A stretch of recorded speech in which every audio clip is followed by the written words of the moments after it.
Vendredi 12 avril 2019, diplomatie en manchette de Togo Matin avec le nouvel ambassadeur des USA qui a présenté ses lettres de créance au chef de l'État togolais. Au Gabon, l'Union se demande comment sortir de la crise concernant les nouvelles conditions d'attribution des bourses à l'entrée du supérieur. Rencontre avec différents acteurs du secteur de l'éducation, proposition d'un allongement de l'âge jusqu'à 27 ans pour les primo-bénéficiaires d'allocations d'études dans les filières techniques et professionnelles. Le gouvernement, sous la conduite de son chef Julien Nkogé-Bekale, réfléchissait hier à l'occasion d'un conseil interministériel aux moyens pour sortir de la crise née de la fronde des élèves contre les nouvelles conditions d'attribution des bourses à l'entrée du supérieur.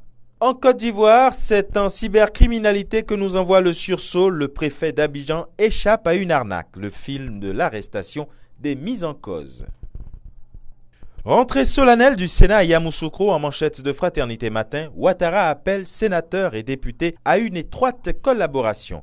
Aoussou Kouadio salue le génie politique et stratégique du chef de l'État. Et de deux, avec le jour plus, rentrée solennelle du Sénat hier, le chef de l'État dit que la Constitution de la Troisième République vise à garantir les droits et libertés de chaque citoyen. Au Burkina Faso, le pays revient sur le drame de Yirgou avec 130 suspects sérieux identifiés. Société en manchette de l'Express du Faso, berge du marigot de Kwa, démolition d'habitats anarchiques.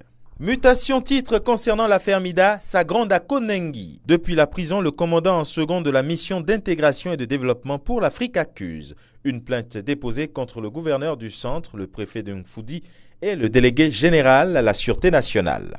Avec Cameroun Tribune, développement urbain et sécurité, soutien constant de la France. Ces sujets ont été longuement évoqués au cours de l'audience accordée hier au Palais de l'Unité par le président de la République Paul Biya à l'ambassadeur de France au Cameroun, Gilles Thibault. Avec le jour, il est question de la détention de Cam. La Commission africaine des droits de l'homme rompt le silence. Et le journal propose à ses lecteurs l'intégralité de la déclaration signée à Banjul. Et enfin, toujours au Cameroun, avec Info Matin, construction des stades, Paul Biya roulé dans la farine. Et ce sera tout pour aujourd'hui.